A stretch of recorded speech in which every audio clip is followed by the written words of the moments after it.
What's going on, everybody? We have a great episode ahead where I talk to my good buddy David, who is building something that will genuinely change the way that we use agents.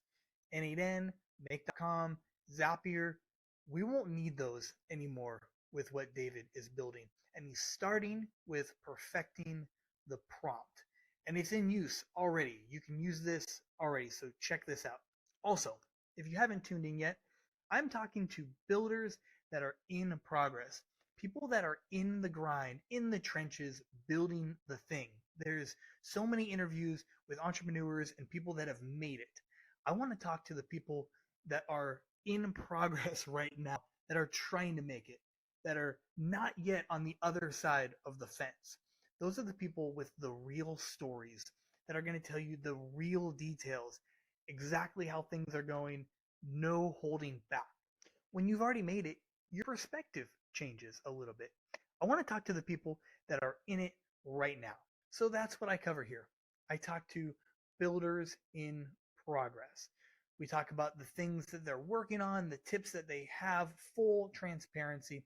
So I hope you enjoy this episode. David is awesome, and he gives a full preview of everything that he is doing. Enjoy. So prompt blocks is something that I've been working on for quite a while now. The concept of prompt blocks came to me when I was at my previous, and when ChatGPT had just come out, I was kind of thinking, I'm setting the same context over and over and over again, which is like, here's what our company is, here's what our product does, here's all the modules within the product, here's our tech stack.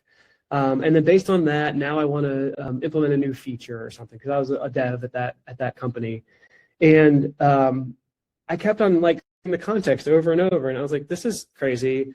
And you could have a little Word file or something off to the side where you can copy and paste the context in. But it was kind of annoying and whatever. So I created a simple HTML page, and I could probably go find that HTML page too, which would be kind of cool to pull it out of the old bag. But what it did was you'd have these check, just kind of like check. I'm gonna give the context around the company, and I want to give the context around the product, and I want to give the context around the tech stack. And then maybe I'd also have like a role in there, because this was kind of like early in the prompting days where roles were really important. And you would say like, you are a software QA, and I want you to think about this feature. Here's the feature, and then tell me all the test cases that you would build, for instance. And then maybe a different one would be like, you are a product manager, or maybe you are a software developer, and you've gotten the specs from the product manager. What are the questions that you would want to ask, right? But then it would have like these like blocks that you would kind of chunk together, almost like Lego blocks. And you'd have at the end, you'd have this thing you would copy out, and then you could paste that into ChatGPT. Mm-hmm. So that was the very start of prompt blocks. I built this little HTML page. In February of 2024, I kind of had the opportunity to walk away from that role and do my own thing for a little while. And I was fortunate enough to have some savings, and I got some severance and so on. So I said, you know what, I'm going to go all out. I'm going to make this thing. And I built prompt blocks. And it was this product, a first version of this product. But it's everything that you talked about, that I talked about, which is you could store your prompts in there, you can put them together, and you can set the context basically. And you'll see that here, it's like build a better prompt, get a better result. More context means more productivity and better insights. And from that stage, it's kind of, I've worked on it on and off for the last couple of years. I really got excited about it recently, based on an agent framework that I was starting to build. And we can talk about the agent framework too, but I really wanted to refresh prompt blocks after being away from it for about 6 months. And as I started to think about it, all these thoughts that have been rolling around in my head for so long finally kind of came together in kind of a consolidated vision of what it means to be able to set context and to have this like context engineering. You'll hear this term come around, context engineering. So It's all about setting context and sending the right context at the right time.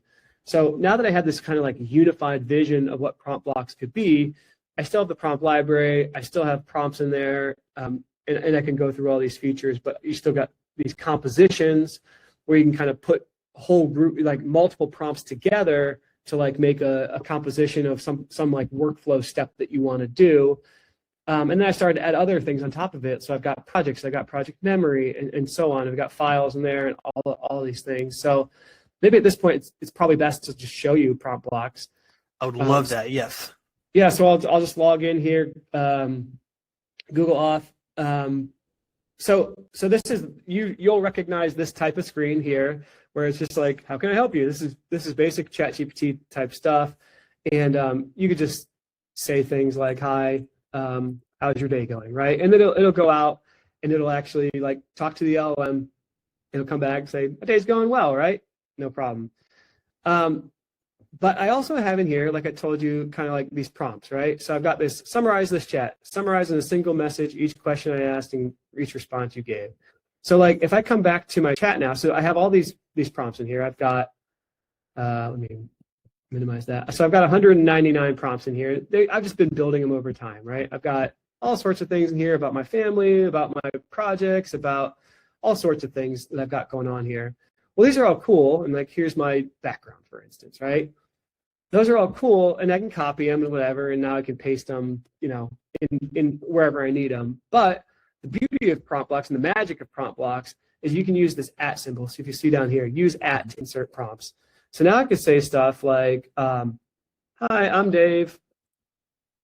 Here's some info about me, right? And I do @ and then Dave's journey, Dave's background, whatever. So here's my background, and then you can click on it, and this is what it's going to inject into the conversation when I send this thing. And I'll say like, based on this, what do you think I should be exploring as opportunities, right? And you'll see what happens is now you can see that it got expanded out here, and you can see the full message, right? So based on this, what do you think I should be exploring? So it went out there, and now it had the full context of me. So that's what I call level 1. I've got these 4 levels of context that you can set. So that's level 1. The second level is what I call compositions, and I like to show this one here. So start my week. So in addition to my regular prompts, which are these blue kind of things here, I also have these meta prompts here, which are these yellow ones. And they're the same thing, right? This box is the exact same. You can type @meta, and go find your meta ones. You can go find other ones in here. You can kind of inject your prompts into this composition. Now, the composition is meant to be more like a workflow, multiple prompts ready to go. And this one I will use as a start my week composition. So I'll come back here over to the chat again, and now I'll load a composition. And I'll say start my week, and it loads that composition, right? And the same thing, it goes in there and it starts to, here's all the information that I set, all the context that I set. And it says, oh, I noticed you haven't inserted your calendar or your work details yet, because in one of the prompts it said, go ahead and do that. So anyway, I didn't do it, but you can see how compositions now, this is kind of like the level 2 of context setting, where I've got like not only a single prompt and then I can type around it, but I've got like a composition of prompts around it. So that's what I call my level 2 of prompt context. All right, so recently, so that was all in the original version of prompt blocks. Okay. Since I come back to it, I kind of have this unified vision now. So I've recently added projects, which you might have seen projects inside of like a ChatGPT or a Claude or whatever, where or custom GPTs are a version of this, where you can have a project, and inside your project you've got info. So you've got kind of like, you're setting the tone of like what it is. You're assisting David with Worthington Pulse. It's a community newsletter that he runs. These are the kind of things that he does with that thing. You could also upload files to your project, and then whenever you have a chat with and this project as context for that chat, it now knows all this stuff, and then it also knows what's in these files. So now when I start a chat, I could say like, what's Worthington Pulse, right? And now I can either do this from here, or I could do it from the chat window here, and I could say add to project Worthington Pulse. What's Worthington Pulse? And because it has all that context from the project, it could say, oh, here's what it all is, right? And it knows everything about it. So this is the level 3. But furthermore, one of the things I really like about the way that it's been built here, the way that I've built it, is that I can switch context mid-chat. So I can switch it and say, like, all right, maybe let me move this over to the time to value project, for instance. Like, how do you think Worthington Pulse fits into time to value, which is my consulting agency? So now, because I've switched over to the Worthington or to the time to value project, it has all the context around my consulting agency now. Okay, great, you know, and it starts to say, so punching above my weight class is one of my like mottos within time to value. So you can see now it's like pulled stuff from my time to value project, and now it's using that additional context on top of like what it did with the original project context. So the ability to switch back and forth between projects has been super useful, especially for somebody like me or like you, Kevin, where you probably have a lot of projects in your life. They probably overlap in certain ways because you use your skills, you know, in different places. Like I might use it over here for this, I might use it over here, but they might like overlap sometimes. And like, I know for me, like FlexPoint, this is one of my clients. Time to Value is my consulting agency. So like I often flip back and forth between the two of them to say like, I'm working with FlexPoint, you know, I'm working as a consultant, here's my information. So that's kind of like level 3 of context setting, is kind of like project-based setting. And you can create new projects and give it a description and add files and all that kind of stuff. Okay, so that's level 3 of setting context. Level 4 of setting context is memories. So if I come in here to the chat that I have, there's this concept of memories here. Let me get a better one, actually. Let me find one that's a little bit more useful, that has some memories already that you can kind of see.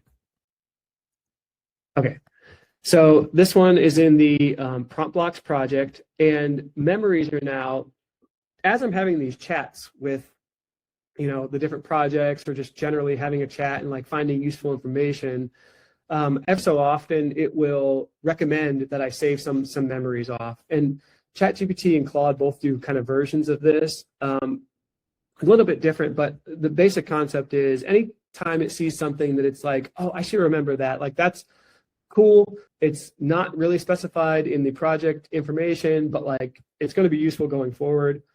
Like this one that got added. I'm using prompt blocks to build prompt blocks. I've got a prompt blocks project that has all the context and is keeping me on track. You know, like that wasn't in the original one, right? Oh, here's a good one. I plan to convert compositions into workflows eventually when I make this more of an agentic platform, or add agentic capabilities to the platform. I'm going to make compositions into workflows. So now either somewhere along the way it recommended that I add that as a memory, or I just came in here and added it as a memory, or I clicked this button to say gather memories from this chat. And then now that's another level of context that's always available. And I've had it surprise me as well, where it will say like, oh, Dave, you know, you said that, oh, you know what's a good one for this? Over in the, I think the Dave Hague project, probably, if I look at the memories over here, it says, yeah, as a builder, I have a tendency to build before I validate. Keep me honest with this, right? It has told me before, like in the middle of a chat, like, I don't think you should build that, right? Because it knows that I have that memory saved in there. And like that just came out of a chat that I had. I didn't have to like go put that back into the project knowledge or whatever. So that's my level 4 of context building.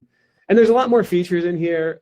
You can actually switch models. So I've got all these different models. You can actually bring your own model.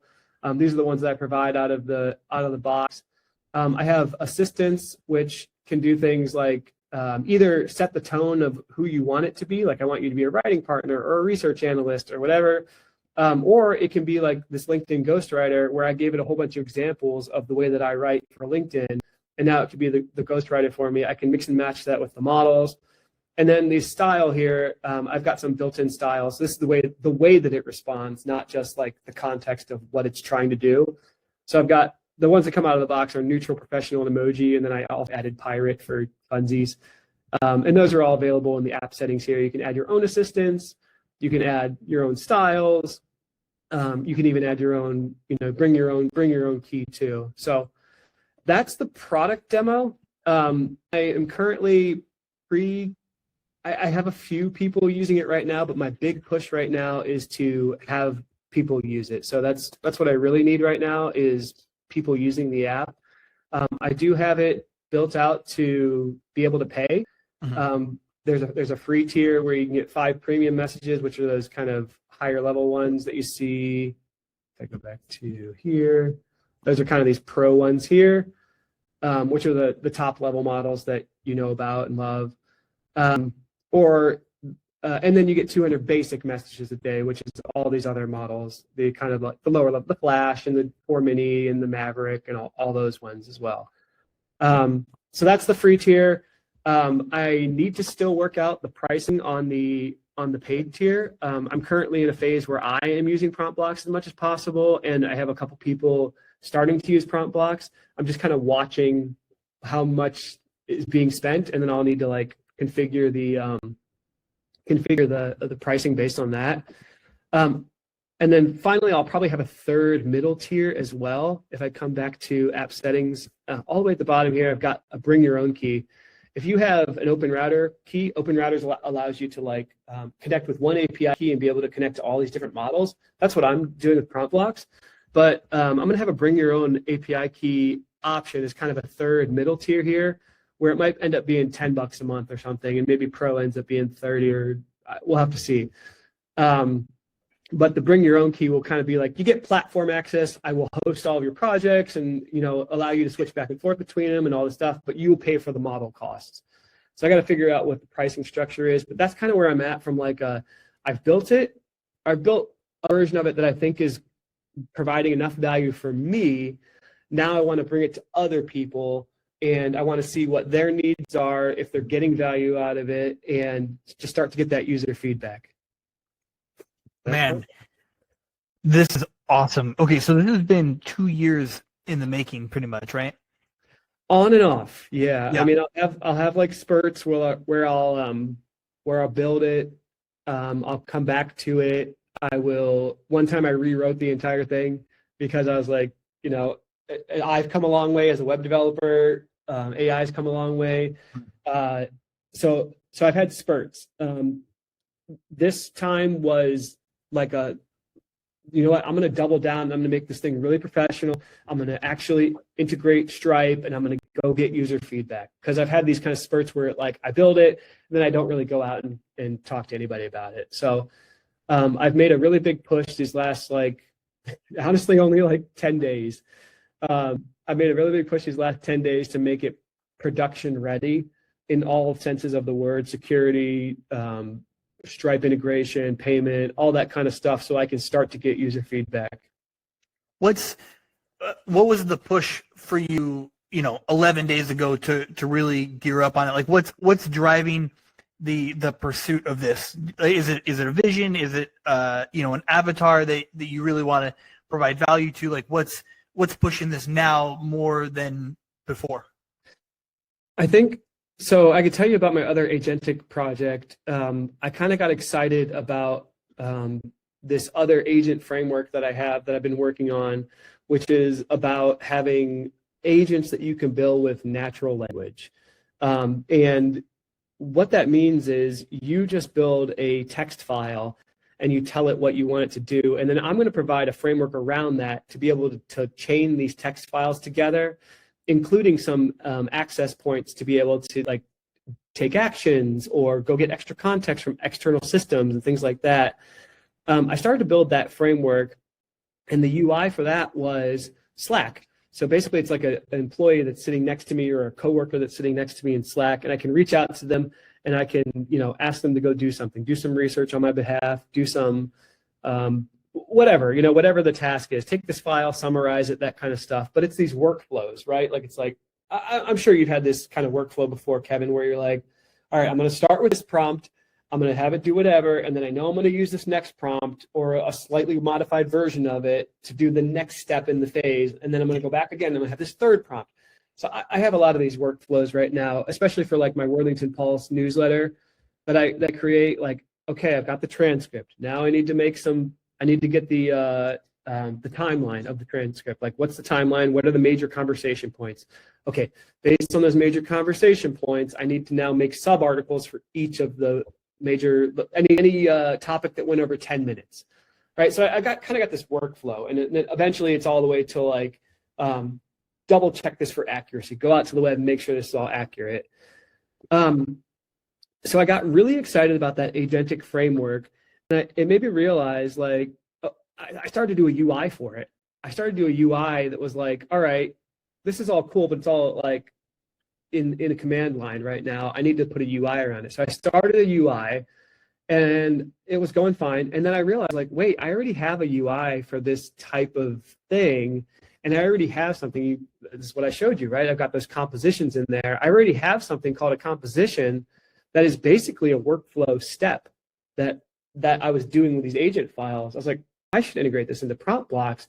And furthermore, it's going to be even better because in prompt blocks, I have all the context of what I'm trying to achieve within that project. I have all the context of the files within that project. I have all the context of all the chat within that project. So if I'm going to do a workflow step, I can, once I integrate the agentic side of it, it can say, oh, in your Dave Hague project, you've been talking about this, this, this, and this.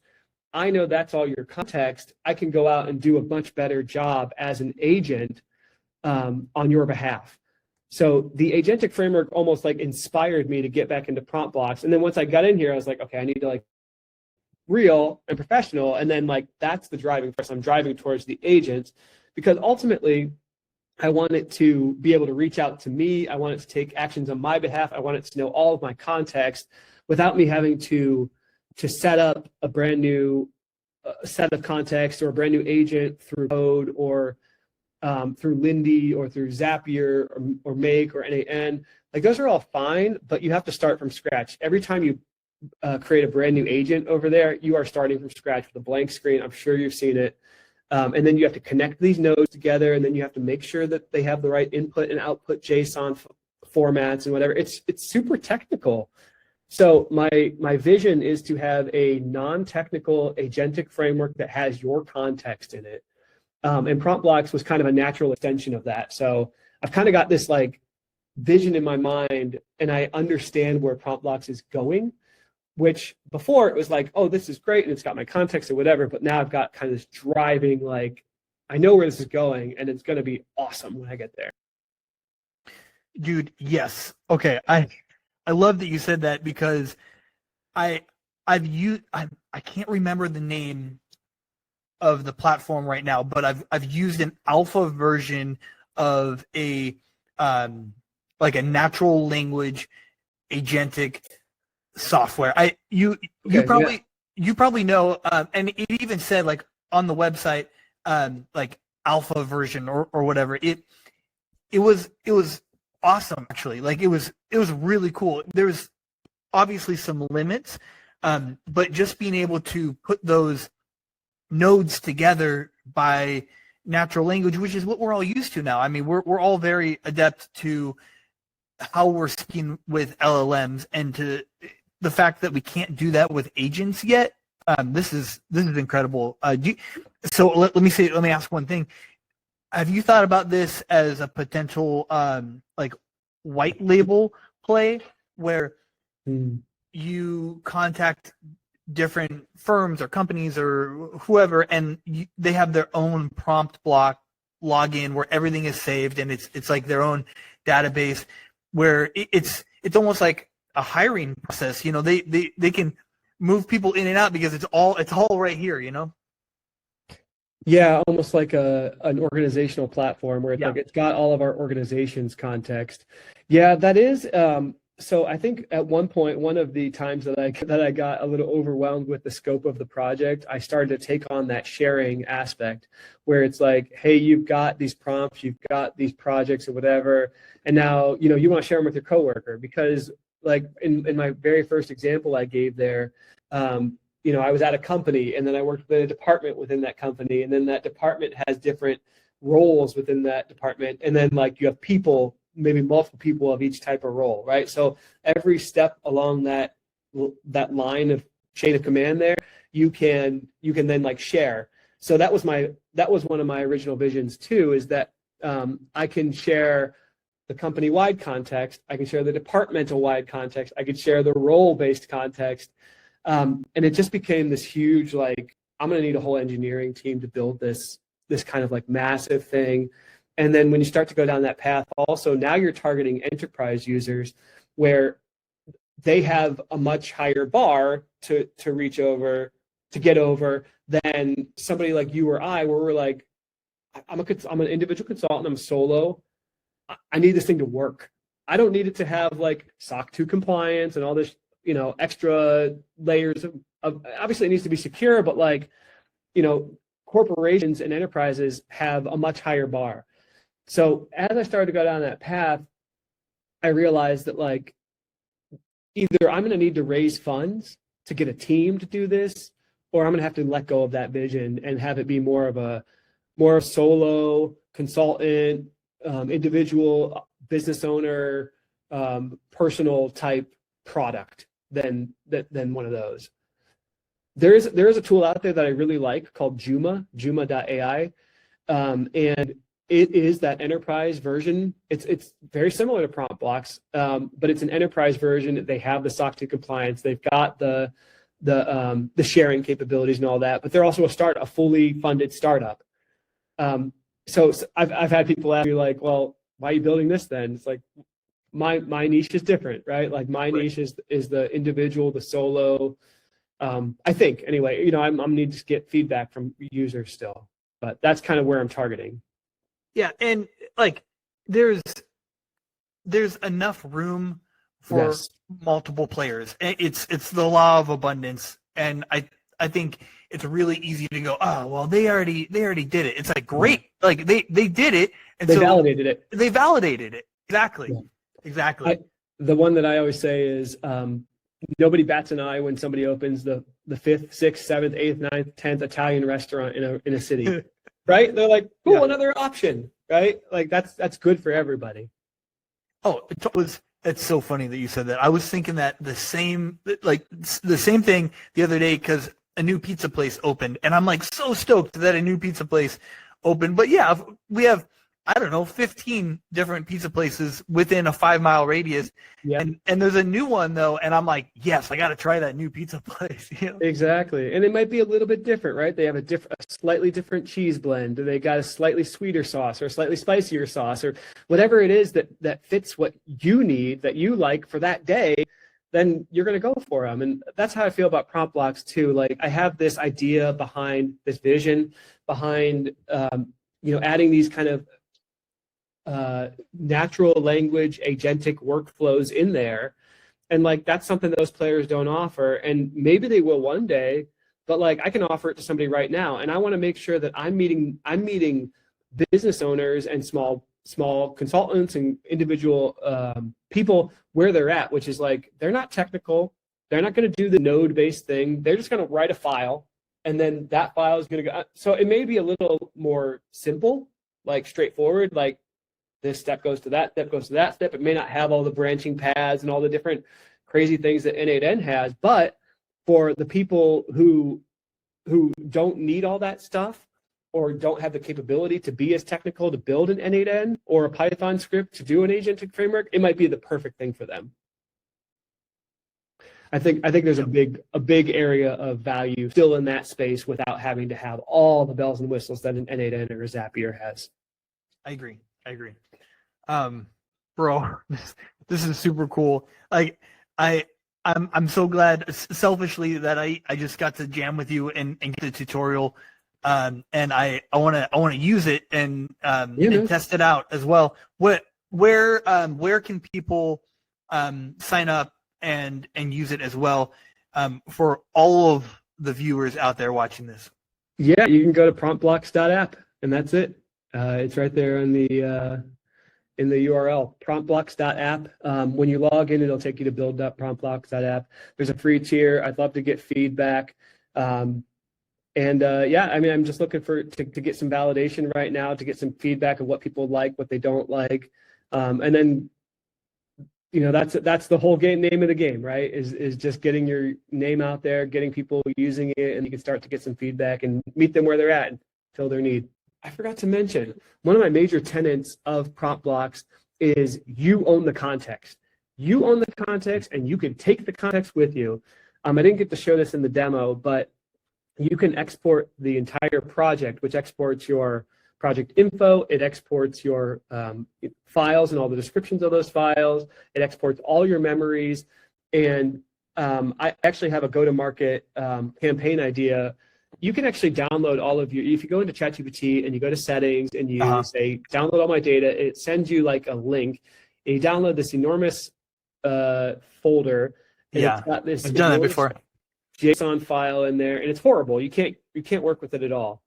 What I'm going to do for people is I'm going to build a lead magnet where you can take that thing, and then it will give you a nice broken down version of all of your chats for you. And then you also import those into prompt blocks too. Oh, that's brilliant. So the whole premise of it is going to be bring your context with you and take your context with you when you want to. Like I'm all about making sure that you own the context, not about, ChatGPT owns the context, because number one, it's your context, so you should own it. And there's a privacy part of that too. But number two, I use Claude, I use ChatGPT, I use Perplexity, and like my context is everywhere. And I call this kind of like the memory elephant problem. I've been talking about this for over a year too, which is kind of like there's this concept of the blind men, and they're all touching the elephant in different parts. And the blind man that's touching the legs going, oh, an elephant's like a tree trunk. And then the blind man that's touching the tail is like, oh, an elephant's like a brush. And then the blind man that's touching the trunk goes, oh no, an elephant's like a snake. And they all have this kind of different view on what the elephant is. And in this analogy, the elephant is your context. It's all about you and who you are and what makes you tick and what you desire, what your goals are, all that stuff. You should own that.